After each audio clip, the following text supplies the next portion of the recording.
When a man wounds a good woman, it is never simply an act that ends with the blow of betrayal, rejection, or neglect. What begins in pain becomes the opening to something much deeper. The wound itself, though sharp and devastating, is not only an injury, it is a catalyst. It forces her to awaken to truths she may have overlooked, to discover reservoirs of strength she never knew she carried, and to step onto a path of transformation she did not choose but cannot turn away from. The wound becomes the very place where her evolution begins. In the beginning, she does not see it this way. At first, the wound feels only like loss. A good woman loves with depth, often carrying the needs of others before her own. She offers trust freely, with the belief that love, when given in purity, will be returned in kind. When this trust is shattered, it strikes at the center of her being. The initial response is heartbreak, disbelief, and sometimes even a collapse of her sense of self. She may question her worth, wondering how such harm could be returned for the love she gave. The pain feels endless, as though the very core of her has been fractured.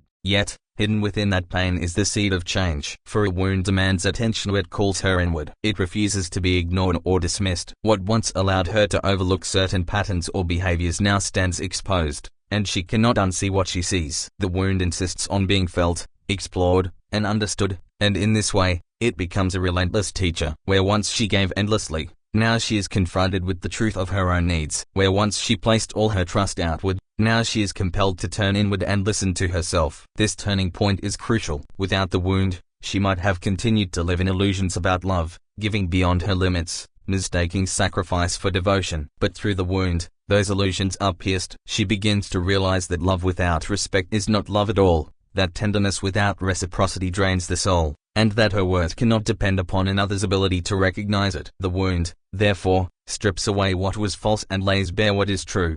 As she begins to navigate this realization, something profound starts to shift. The pain she carries does not vanish, but it sharpens her vision. She sees more clearly the difference between genuine love and mere dependence, between mutual care and manipulation, between partnership and exploitation. The wound, once only a source of sorrow, now functions as an inner compass, guiding her toward a more authentic understanding of love. In its harshness, it gives her clarity she might not have otherwise sought. This transformation is not sudden, nor is it without struggle. There are moments when the wound feels overwhelming, when old patterns threaten to pull her back into despair. But each time she faces the wound, she learns a little more about her own resilience. She begins to see that the wound does not define her but refines her. It strips away illusions not to leave her empty but to make room for something greater, a love rooted in dignity, a compassion tempered by wisdom, and a strength born from survival. In time, the good woman recognizes that the wound she received has become the very gateway to her wholeness. What once felt like destruction now appears as initiation. The man who hurt her may have intended only harm, or may have acted from his own brokenness, but the consequence is far beyond his control. He has set into motion her evolution. The wound, instead of leaving her diminished, has awakened her. When a good woman has been wounded, the pain does not remain only on the surface. It compels her to turn inward, to enter depths of her being that she may have never dared to face before. The betrayal, the neglect, or the cruelty she has endured acts like a key that unlocks the doors of her inner world. She is drawn downward, into herself, into the chambers of her soul where hidden truths, long buried, now demand to be seen. This descent is not chosen willingly, it is forced by circumstance. And yet, it becomes the very path through which she discovers her strength and her authenticity. At first, this journey feels like a collapse. The man who wounded her has shaken the foundations of her trust, and so the structures she built upon the trust begin to crumble. She no longer knows what to believe about love,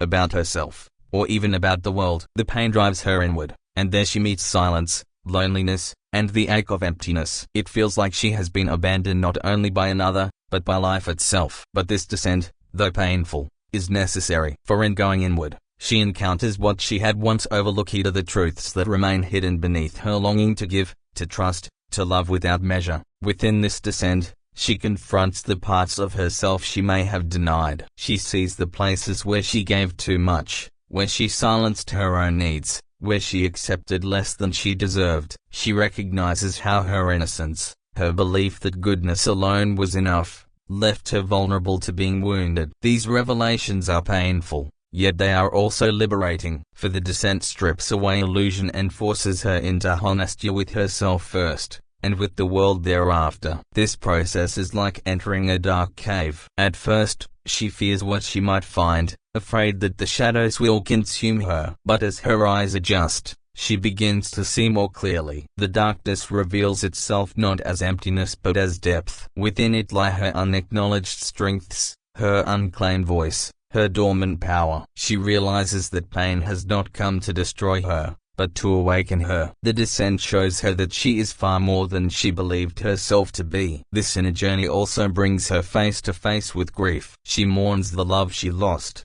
the trust that was broken, the time she cannot reclaim. But in allowing herself to grieve, she purifies her heart. She no longer carries the weight of illusions. She no longer clings to the fantasy that love requires endless sacrifice. Instead, she begins to build herself anew, brick by brick, from the foundation of truth rather than the fragility of denial. When a man wounds a good woman, one of the first illusions to collapse is the one she carried about love and sacrifice. For so long, she believed that love meant giving endlessly, even when her own soul ran dry. She believed that to hold a relationship together required her to be patient beyond reason, forgiving beyond measure, and devoted beyond limit. She thought her goodness alone would be enough to heal what was broken in another. But betrayal, neglect, or cruelty pierces the illusion like a blade. The wound shatters the fragile image she once held of that love is sustained only by her sacrifice. At first, this realization feels like devastation. She may look at herself and wonder if her giving was foolishness, if her devotion was wasted. The pain of recognizing that all her sacrifice did not protect her from being hurt cuts deeper than the wound itself. It shakes her identity,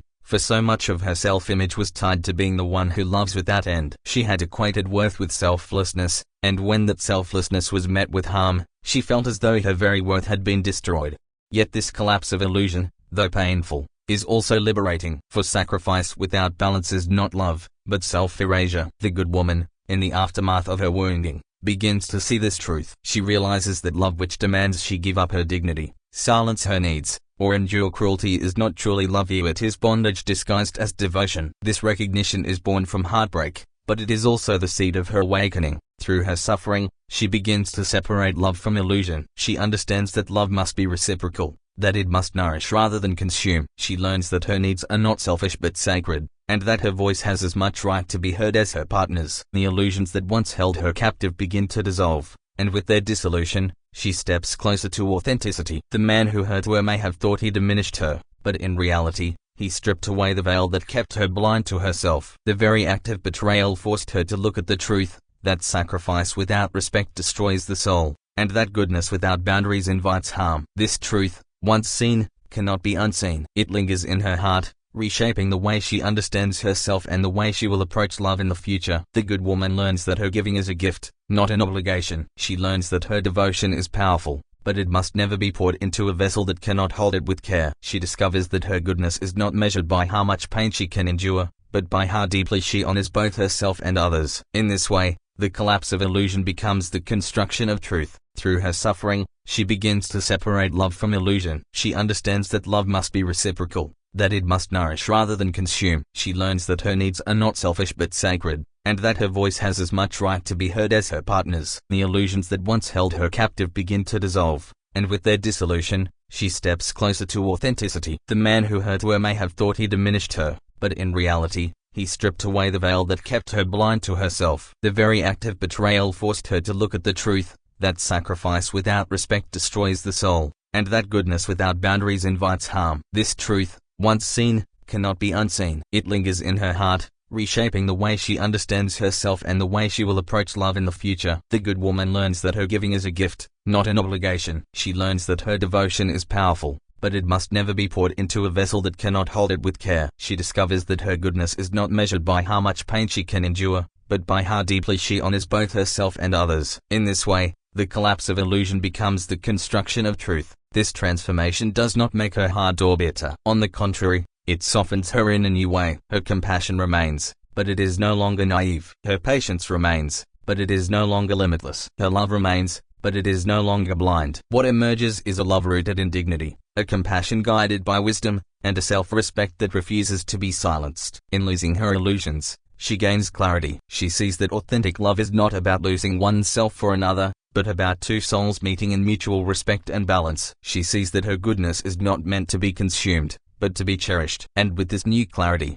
she rises not as the woman who believed love demanded endless sacrifice, but as the woman who knows love must walk hand in hand with truth. Endure. but by how deeply she honors both herself and others. In this way, the collapse of illusion becomes the construction of truth. When a man wounds a good woman, she eventually comes to recognize the necessity of boundaries and the profound importance of self-respect. In the beginning, these words may have felt foreign to her, even unnecessary, for in her innocence, she believed that love should have no walls, no limits, no conditions. She believed that if she simply gave more, tolerated more, endured more, then the relationship would flourish and love would conquer all. But the wound she carries teaches her a painful truth: love without boundaries is not love, and self-respect abandoned in the name of devotion is the fastest path to destruction. At first, the realization stings. She sees how often she silenced her voice to keep peace, how frequently she put her partner's needs before her own, how many times she excused behaviors that eroded her soul. She remembers the times she told herself, "It's not so bad or he will change," and she sees clearly now that these were not acts of compassion but acts of self-betrayal. The wound exposes this pattern, and once she sees it, she cannot return to blindness. This awakening is not easy. To a good woman, boundaries may feel selfish, even cruel. She may resist the idea at first, worried that drawing lines will make her cold or unloving. But slowly, she begins to realize that boundaries are not walls to keep love out, they are gates to protect love's sanctity. They are the lines that prevent her soul from being trampled, the markers that ensure her goodness is not exploited, the safeguards that keep her love alive rather than depleted.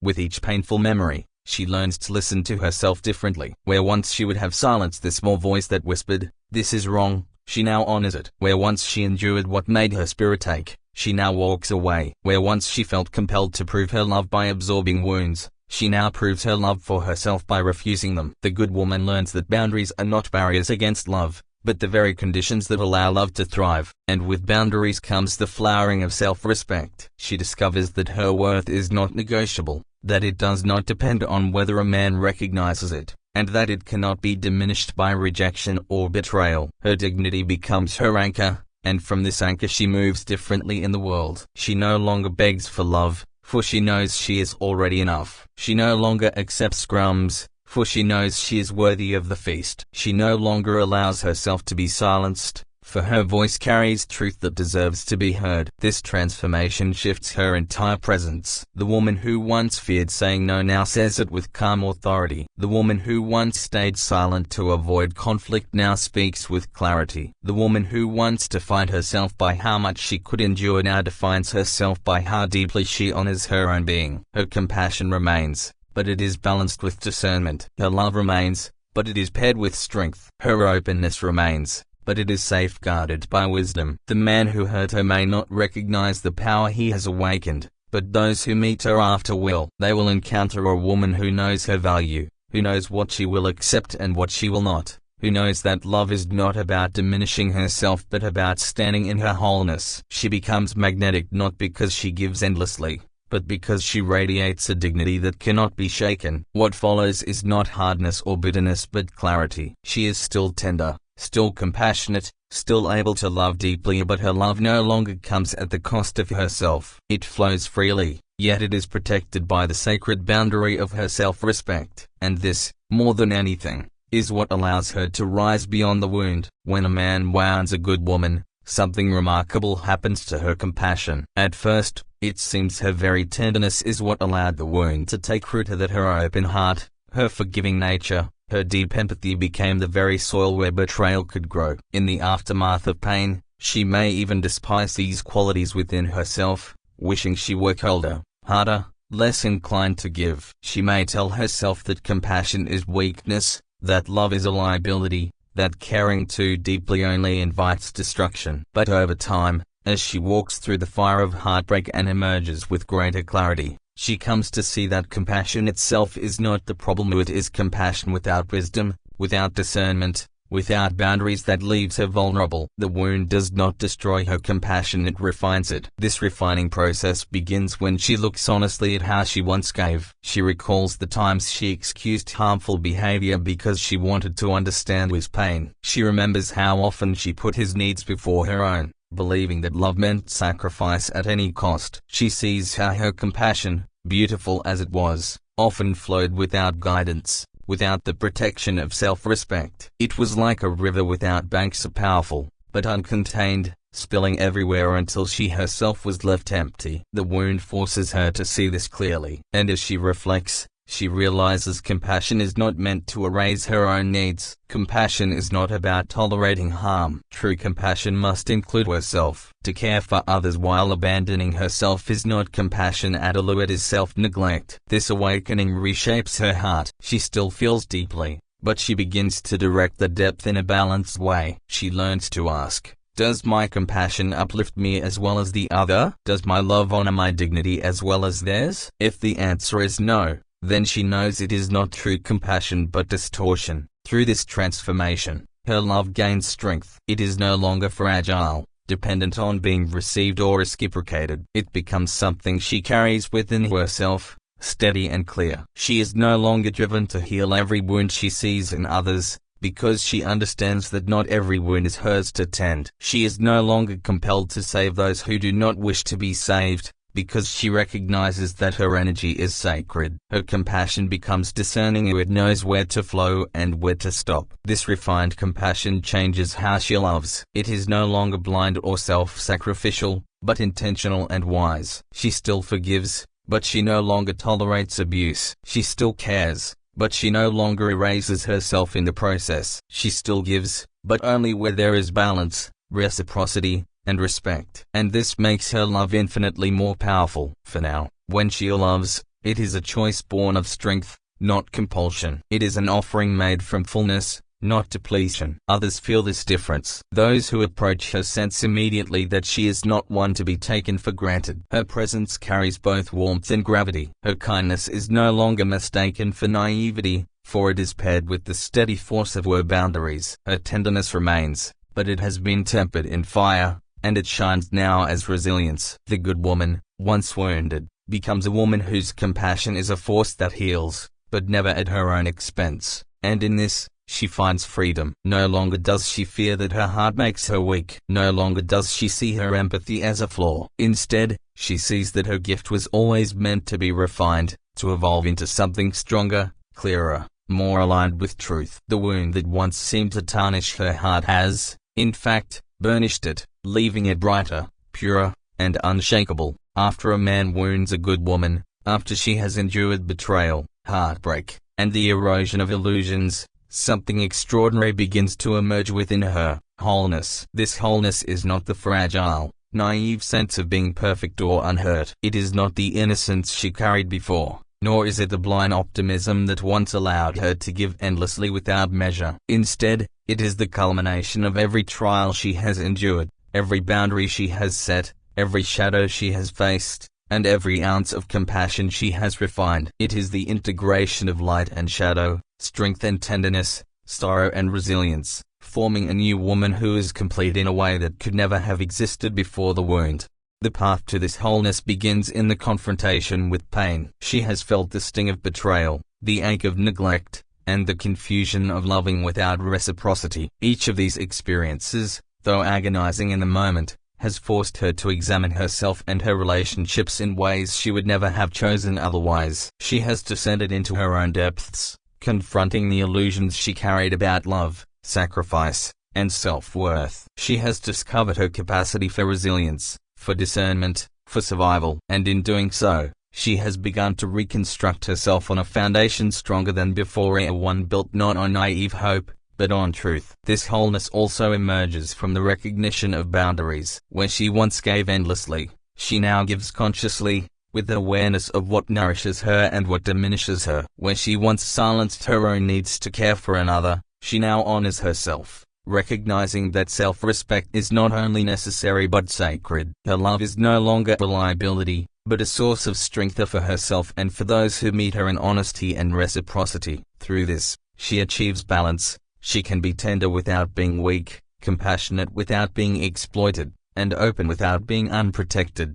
Compassion, too, has been transformed into a deeper, wiser force. Her heart remains tender, but it is guided by discernment. She still forgives, but she does not tolerate harm. She still loves, but she does not erase herself in the process. Every act of care is now informed by awareness, so that her energy flows where it is received and valued, and does not drain her. This refinement makes her love more powerful than it was in innocence, for it is rooted in strength as much as in tenderness, in truth as much as in feeling. Her wholeness is also reflected in her clarity. She can see others and the world with eyes unclouded by illusions. She recognizes the difference between genuine love and manipulation, between mutual care and exploitation, between authentic partnership and empty attachment. She no longer chases validation or seeks to repair what is beyond repair. Instead, she moves through life guided by her own inner compass, aware of her worth, and unwilling to settle for less than she deserves. Yet, wholeness does not erase the memory of pain. She carries the wound, but it no longer defines her. The experiences that once seemed to diminish her now serve as markers of growth, proof of her endurance, and reminders of the lessons she has learned. Her scars are not signs of weakness, but of transformation, visible evidence that she has passed through darkness and emerged stronger, wiser, and more authentic. In this state, she is both tender and powerful, sensitive yet grounded, loving yet discerning. She has become a woman who embodies integration, the capacity to hold contradictions within herself without being torn apart by them. She has embraced her shadow alongside her light, her sorrow alongside her joy, her strength alongside her vulnerability. In this integration, she finds freedom, the freedom to live fully, to love fully, and to exist in a way that honors both her heart and her boundaries. Her presence carries a quiet authority. Those who encounter her feel the balance of her being, the unshakable core beneath the tenderness, the resilience beneath the compassion, the wisdom beneath the openness. She is whole, not despite what she has suffered, but because of it. Each wound, each heartbreak, each moment of challenge has been woven into the fabric of her being, creating a tapestry of strength, insight, and authenticity that cannot be undone. And so, we see that the journey of a good woman, once wounded, is not defined by the harm done to her but by the transformation it ignites within. She descends into her own depths, confronts illusions, discovers her strength, sets boundaries, refines her compassion, and ultimately emerges wholly integrated, resilient, and radiant. What once seemed like destruction becomes the very path to her awakening, teaching her that true power lies not in avoiding pain, but in facing it, learning from it, and rising beyond it. May each of you who have experienced hurt find the courage to look inward, the wisdom to set your own boundaries, and the strength to carry your compassion with clarity and grace. May you emerge from your trials not diminished, but whole, carrying both light and shadow with dignity and love.